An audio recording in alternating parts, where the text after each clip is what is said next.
ਸਤਿ ਸ਼੍ਰੀ ਅਕਾਲ ਜੀ। ਸਵਾਗਤ ਸਾਰੇ ਦਰਸ਼ਕਾਂ ਦਾ ਜਿਹੜੇ ਇਸ ਵੇਲੇ ਪ੍ਰੋਗਰਾਮ ਦੇ ਨਾਲ ਜੁੜੇ ਹੋਏ ਨੇ, ਉਹ ਵਿਦਿਆਰਥੀ, ਉਹ ਸਟੂਡੈਂਟ ਜਿਹੜੇ ਲਗਾਤਾਰ ਸਾਡੇ ਤੱਕ ਸਵਾਲ ਭੇਜਦੇ ਨੇ, ਸਾਡੇ ਇਸ ਪ੍ਰੋਗਰਾਮ ਦੇ ਨਾਲ ਜੁੜੇ ਰਹਿੰਦੇ ਨੇ, ਸੁਝਾਅ ਭੇਜਦੇ ਨੇ, ਵਿਦੇਸ਼ ਜਾ ਕੇ ਪੜ੍ਹਨਾ ਚਾਹੁੰਦੇ ਨੇ। ਕਾਫੀ ਸਾਰੀਆਂ ਰੁਕਾਵਟਾਂ, ਕਾਫੀ ਸਾਰੇ ਡਾਊਟ, ਕਨਫਿਊਜ਼ਨ ਜਿਹੜੇ ਬਣੇ ਹੋਏ ਨੇ। ਸਾਡੀ ਕੋਸ਼ਿਸ਼ ਰਹਿੰਦੀ ਕਿ ਐਕਸਪਰਟਸ ਦੇ ਨਾਲ ਚਰਚਾ ਕੀਤੀ ਜਾਏ, ਉਹ ਸਾਰੇ ਸਵਾਲ ਉਹਨਾਂ ਦੇ ਨਾਲ ਸਾਂਝੇ ਕੀਤੇ ਜਾਣ, ਜਾਣਕਾਰੀ ਦੇਣ ਦੀ ਕੋਸ਼ਿਸ਼ ਕੀਤੀ ਜਾਏ। ਸੋ ਇਸੇ ਤਹਿਤ ਅੱਜ ਮੇਰੇ ਨਾਲ ਵੈਸਟਰਨ ਓਵਰਸੀਜ਼ ਤੋਂ ਪ੍ਰਦੀਪ ਬਾਲਿਆਣ ਜੀ ਨੇ। ਵਿਸ਼ੇਸ਼ ਤੌਰ 'ਤੇ ਉਹਨਾਂ ਨੂੰ ਜਿਹੜਾ ਸੱਦਾ ਦਿੱਤਾ ਗਿਆ ਅੱਜ ਦੀ ਚਰਚਾ ਲਈ, ਸੱਦਾ ਉਹਨਾਂ ਕਬੂਲ ਕੀਤਾ। ਪਹਿਲਾਂ ਸਵਾਗਤ ਕਰ ਲਈਏ ਪ੍ਰਦੀਪ ਜੀ, ਬਹੁਤ ਬਹੁਤ ਸਵਾਗਤ। ਥੈਂਕ ਯੂ ਜੀ, ਥੈਂਕ ਯੂ ਜੀ। ਸੋ ਅੱਜ ਬੱਚਿਆਂ ਦੀ ਜੇਕਰ ਦੇਖੀਏ, ਸਭ ਤੋਂ ਜ਼ਿਆਦਾ ਮੈਜੋਰਟੀ ਬੱਚੇ ਕੈਨੇਡਾ ਜਾਣਾ ਚਾਹੁੰਦੇ ਨੇ, ਫਿਰ ਆਸਟ੍ਰੇਲੀਆ ਜਾਂ ਨਿਊਜ਼ੀਲੈਂਡ ਦੇ ਲਈ ਅਪਲਾਈ ਕੀਤਾ ਜਾ ਰਿਹਾ। ਕੀ ਦੇਖਦੇ ਹੋ, ਕਿਹੜਾ ਬੱਚਾ ਕੈਨੇਡਾ ਦੇ ਲਈ ਅਪਲਾਈ ਕਰੇ, ਕਿਹੜਾ ਆਸਟ੍ਰੇਲੀਆ ਦੇ ਲਈ ਕਰੇ? ਕਿਉਂਕਿ ਕਾਫੀ ਇਸ ਤਰ੍ਹਾਂ ਦੇ ਬੱਚੇ ਨੇ ਜਿਨ੍ਹਾਂ ਦੀ ਐਲੀਜੀਬਿਲਿਟੀ ਤਾਂ ਬਣਦੀ ਨਹੀਂ ਕੈਨੇਡਾ ਦੇ ਲਈ, ਅਪਲਾਈ ਕਰਨ ਨੂੰ ਕਹਿ ਦਿੰਦੇ ਨੇ ਜਾਂ ਕਰਦੇ ਵੀ ਨੇ, ਰਿਜੈਕਸ਼ਨ ਆ ਜਾਂਦੀ। ਸੋ ਕਿਵੇਂ ਫਿल्टर करते हो बच्चे? देखिए सर, पहले तो मैं बताना चाहूँगा वेस्टर्न ओवरसीज हर एक कंट्रीज़ में डील करते हैं जी, जिसमें Canada, Australia, New Zealand, UK, USA, Ireland, Germany, France, Italy, Poland, Singapore, Cyprus, हर एक कंट्रीज़ डील करते हैं। हर एक कंट्रीज़ के लिए डिफरेंट काउंसलर्स हैं। ठीक है, बच्चा सपना लेके आता है कनाडा का। हमें क्योंकि 12 साल से इस इंडस्ट्री में हमें पता है किस बच्चे को वीज़ा मिल सकता है, किस बच्चे को वीज़ा नहीं मिल सकता है। फिल्टर करने का तरीका यही है, अगर बच्चे का क्राइटेरिया मीट करता है, एलिजिबिलिटी क्राइटेरिया मीट करता है, तो उसको उस कंट्री में डालते हैं, नहीं तो उसको दूसरा ऑप्शन दे देते हैं। आज की डेट में गुड न्यूज़ ये है कि हमने 50% नंबर वाले बच्चे का भी कनाडा का वीज़ा लिया है जी। मैथ में 33, अकाउंट्स में 40 नंबर के बच्चों का भी वीज़ा लिया है, फिजिक्स में 38 नंबर वाले बच्चे का भी वीज़ा लिया है, ओपन बोर्ड से अगर बच्चा है उसका भी वीज़ा लगा है, और 2011 पास आउट 7 साल से 8 साल तक के जिस बच्चे का गैप है उसका भी वीज़ा लगा है जी। देखना ये होता है कि यहाँ पे एक्सपर्टीज वर्क करती है, किस टाइप के कोर्सेज में बच्चे को डाला जाए, कौन से प्रोविंस में, कौन से कॉलेजेस में, और जब आप फाइल बना रहे हैं उसमें कितने अच्छे तरीके से आप प्रेजेंटेशन देते हो, कितने अच्छे तरीके से प्रेजेंट करते हो, ये सारी चीज़ें मिलके एक बच्चे का वीज़ा निकलता है। गुड न्यूज़ है, कनाडा आज भी वीज़ा दे रहा है। अगर आपका भी अगर कहीं पे वीक एरिया है तो डेफिनेटली एक बार ज़रूर मिल सकते हैं। बट मैं ऐसे बच्चों को ये ज़रूर साथ के साथ बोलता हूँ कि भाई अगर आप किसी भी मतलब जो आपके मेजर सब्जेक्ट्स उसमें आप वीक हैं तो आप इम्प्रूवमेंट के पेपर भी साथ साथ भरिए। यहाँ 3 कैटेगरीज के स्टूडेंट्स मेरे पास आते हैं। एक बच्चा होता है जो बहुत अच्छा होता है, जिसकी परसेंटेज अच्छी है, आइल्स में स्कोर अच्छा है, इसका वीज़ा लग जाएगा, उसको बोलते हैं बेटा गो एड, आप अपनी फाइल लगाओ। दूसरा आता है जो एवरेज बच्चा होता है, 6 बैंड आगे लेकिन 58, 59 और 60 से नीचे मार्क्स होते हैं, तो इसको हम एवरेज बच्चा बोलते हैं जी। और एक अच्छा है, जो एक बच्चा आता है जो बिलो एवरेज होता है, 50% मार्क्स हैं या 52% मार्क्स हैं, किसी में 58 है के अलावा, और में किसी में 48 है, किसी में 30 है, किसी में 35 है।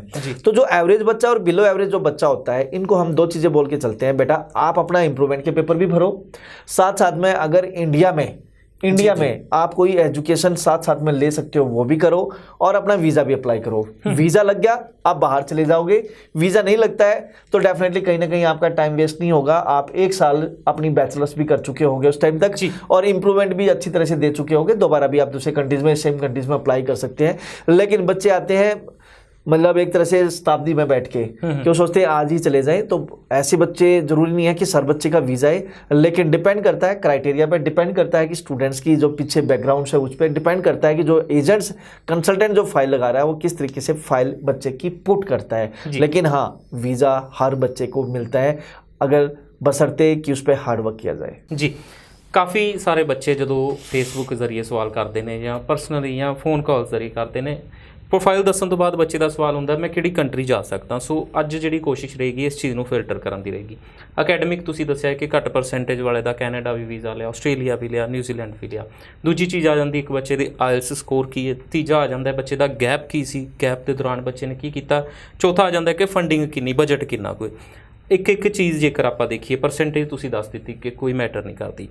मैटर करती है, मैं ये नहीं कहा मैटर नहीं करती, मैटर करती है, मतलब प्रोफाइल टू प्रोफाइल डिपेंड करता है सारी जी जी। नाल जे आइल्स देखिए, आइल्स नूं आपां किवें लैके चलिए, एक बच्चा जिहदे 5.5 ने वो कित्थे अप्लाई कर सकता है, एक बच्चे दे 6 या 6.5 बैंड ने वो कित्थे अप्लाई कर सकता है। मैं अभी ना गाड़ी से आ रहा था आपके स्टूडियो, तो रास्ते में मुझे एक बच्चे का व्हाट्सअप आता है जी, तो बोलता है मैं BA हूँ, 2013 पास आउट हूँ, और क्या मैं कनाडा जा सकता हूँ? मैंने उससे पूछा आप कौन बोल रहे हैं, तो उसने लिखा मैं सतनाम हूँ। तो मैंने how you got my number, तो बताता मैंने वेबसाइट से आपका नंबर लिया। मैंने कहा ओके। तो मैंने कहा कि आपने 2013 से टिल डेट तक क्या किया? तो बोलता मैंने कुछ नहीं किया, कुछ भी नहीं किया। तो मैंने कहा बेटा आप नहीं जा सकते, ना आप कनाडा जा सकते, ना ऑस्ट्रेलिया जा सकते, ना न्यूजीलैंड जा सकते अगर आपने कुछ नहीं किया।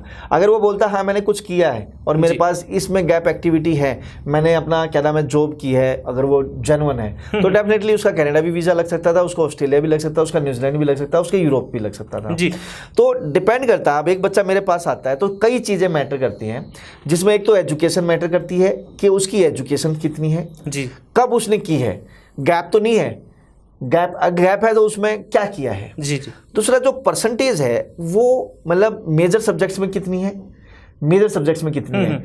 मेजर सब्जेक्ट्स में वीक है तो जैसे मैंने पहले बताया, मैं बोलता हूँ कि भैया पहले आप अपनी साथ साथ में इंप्रूवमेंट भी कर सकते हो, और इंप्रूवमेंट करनी चाहिए ऐसे बच्चों को। अगर उनको लगता है कि उनके मेजर सब्जेक्ट्स में कम है, बिलो 50 है, तो ऐसे हर एक स्टूडेंट्स को मैं ये बोलूँगा कि वो इंप्रूवमेंट जरूर करे ताकि उसका एक्सीडेंट ना हो, वो अपने डेस्टिनेशन पे पहुंच पाए। दूसरे ऐसे बच्चों को मैं बोलता हूँ कि वो अपना आगे फर्दर स्टडी भी स्टार्ट कर दे इंडिया में। तीसरी बात आती है उसका आईएलटीएस का स्कोर। बच्चे का आईएलटीएस का score 6 band no less than 5.5 है, या 6.5 बैंड नो लेस देन 6 है। उसके 58 है, 50 है, जस्ट 50 भी है, हम एक्सेप्ट कर लेंगे, उसका कनाडा वीज़ा लग सकता है।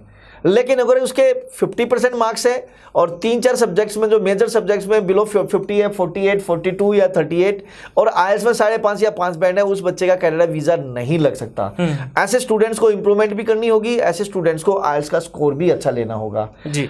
नेक्स्ट चीज आती है, ऐसे बच्चों को हम यही बोलते हैं कि भाई आप यूरोपियन कंट्रीज में सिंगापुर साइप्रस जा सकते हो। नेक्स्ट आता है बच्चे के पेरेंट्स के ऑक्यूपेशंस, वो क्या है, उनके पास आईटीआर है या नहीं है। अगर वो है तो और अच्छी बात है। तो ये 3-4 चीजें हैं जिस पे हम एक बच्चे को सेग्रीगेट करते हैं। ये चीजें हैं जिस पे हम बता पाते हैं कि भैया आप कनाडा के लिए एलिजिबल हो, आप ऑस्ट्रेलिया के लिए एलिजिबल हो, आप यूरोप के एलिजिबल हो, या आप न्यूजीलैंड के लिए एलिजिबल हो। बट ये चीजें मैटर करती है। अगेन शॉर्ट में बोलना चाहूंगा, आपकी एजुकेशन, आपका गैप नहीं होना चाहिए, गैप है तो उसमें रिलेवेंट वर्क एक्सपीरियंस होना चाहिए, आपका आईएलटीएस का स्कोर, आपके पेरेंट्स का ऑक्यूपेशन, आपके पास फंडिंग, ये सारी चीज़ें, और आपके रिसर्च और आपकी इमिग्रेशन हिस्ट्री, ये सब चीज़ मिला के एक बच्चे को वीज़ा मिलता है। फंडिंग ਨੂੰ ਥੋੜਾ ਜਿਹਾ ਸਮਝੀਏ ਜਾਂ ਬਜਟ ਨੂੰ। ਕੈਨੇਡਾ ਵਾਲੇ ਬੱਚੇ ਦਾ ਕਿੰਨਾ ਖਰਚਾ ਰਹਿੰਦਾ 1 ਸਾਲ ਦਾ, ਆਸਟ੍ਰੇਲੀਆ ਵਾਲੇ ਦਾ ਕੀ ਰਹਿੰਦਾ, न्यूजीलैंड वाले का की रहता है, तो फंड्स ਦੀਆਂ ਕੀ रिक्वायरमेंट्स ਨੇ? देखिए जो बच्चा कनाडा जाता है 3 कैटेगरी हैं, यूनिवर्सिटी, एसपीपी, नॉन एसपीपी, जिसको जेनरिक बोलते हैं। अगर बच्चा यूनिवर्सिटी में जाता है तो उसको 6 मंथ की ट्यूशन फीस देनी होती है, दैट इज अराउंड, डिपेंड करता है 4 लाख 5 लाख, ठीक है जी। और उसको $10,200 का जीआईसी वो ले सकता है। प्रेफर्ड ऑप्शन है, जो फंडिंग की बात करें तो $10,000 का वो अपना जीआईसी ले, या उसका ऑप्शन से अल्टरनेट है कि वो $10,000 तकरीबन 6 लाख रुपए का एजुकेशन लोन ले ले। तो कनाडा जाने वाले बच्चे जो यूनिवर्सिटी में जाना चाह रहे हैं, 5 लाख रुपए फीस है, $10,000 का वो जीआईसी ले ले, या $10,000 का एजुकेशन लोन ले ले। तकरीबन 9-10 लाख रुपए एक बच्चे का खर्चा है जो बच्चा यूनिवर्सिटी में जाता है जी। बात करते हैं एसपीपी की। एसपीपी में जो बच्चा जाता है उसको 6 मंथ की फीस देनी है, 2.5 लाख से लेके 4 लाख रुपए तक फीस होती है, प्लस में $10,000 का जीआईसी मैंडेटरी है। तो हम $10,230 बच्चे के ट्रांसफर करवाते हैं नोवा स्कोशिया या आईसीआई बैंक में। $10,000 बच्चे के हैं, $2,000 बैंक के हैं, और $30 बैंक के चार्जेस होते हैं जी। तो $10,230 हम बच्चे के ट्रांसफर 5.5 लाख, तकरीबन वही 5, 5, 5.5 के 540 के आसपास हो गया। तो तकरीबन 9.5 से 10 लाख रुपए यहाँ खर्चा आता है। यहाँ जीआईसी मैंडेटरी है। तीसरा आता है नॉन एसपीपी वाला बच्चा जो जनरल में जाता है। जनरल में बच्चा कौन कौन जाता है मैं बताना चाहूँगा। जो एसपीपी या यूनिवर्सिटी में क्राइटेरिया मीट नहीं करता वो जाता है, जिसका ऑलरेडी रिजेक्ट है कनाडा का वो जनरल में जाता है जी। तो ऐसे बच्चों को अगेन 6 महीने की फीस देनी है, 2.5 लाख से लेके 4 लाख रुपए तक। और फर्स्ट प्रेफर्ड ऑप्शन यूनिवर्सिटी की तरह है, चेकलिस्ट की तरह, कि वो $10,200 का जीआईसी ले ले, या फिर अगेन $10,000 का जीआईसी वो ना एजुकेशन लोन ले ले। मतलब $10,200 का जीआईसी प्रेफर्ड ऑप्शन, या अल्टरनेट है $10,000 का वो लोन ले ले, 6 लाख रुपए का जी। सेकेंडली यहाँ पे और भी चीज़ें आपको दिखानी होगी जनरल में। आपको अपने पेरेंट्स के ऑक्यूपेशन, उनकी आईटीआर, उनका तहसीलदार इनकम सर्टिफिकेट भी दिखाना होगा। इसके अलावा अगर आप फंडिंग दिखा सकते हो तो और ज़्यादा बेटर है, फंड भी आपको दिखाने पड़ेंगे।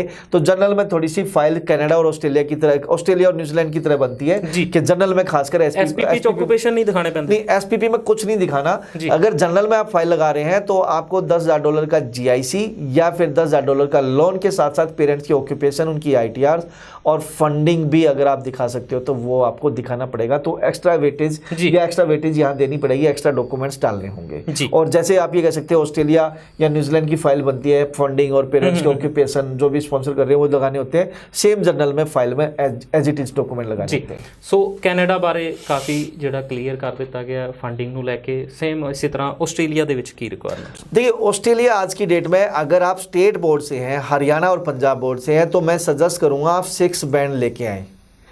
अगर पंजाब बोर्ड है आपकी एजुकेशन लास्ट और अपना हरियाणा बोर्ड है तो try to get 6 band, 5.5 band पे कोई भला नहीं होगा, आपकी रिजेक्शन आएंगी।